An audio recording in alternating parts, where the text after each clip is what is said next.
காக்கா கூடு கட்டி இருக்கு விஷ்ணு. இங்க பாரு காக்காவோட வீடு பாரு. இன்னும் சரியா கட்டல, அதுக்குள்ளேயும் ஸ்டார்ட் பண்ணிருக்கு காக்கா. அது கூடு கட்டி இருக்கு. இந்த இடத்துல கட்டிட்டு இருந்தது. ஃபர்ஸ்ட் இங்க உட்கார்ந்துட்டு இருந்தது. கலைஞ்சிருக்கு, இனிமே தான் கட்டும். சரி நம்ம மாங்காய் பறிப்போமா? இது வேற நம்மள மேலேயும் கீழே இறங்க விடாது காக்கா.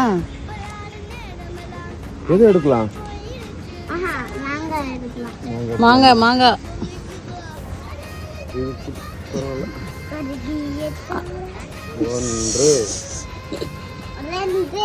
அது ரெண்டுமே உள்ள போகும். ரெண்டுமே போகும். கார் மேல போட்டுற போறீங்க. ரெண்டுமே உள்ள போகும். பை பெருசு தான் போவோம். டேய் தள்ளி ஏங்க எடுங்க. எங்க வைக்கிறீங்க? என்னங்க ரொம்ப குட்டி குட்டியா இருக்கு.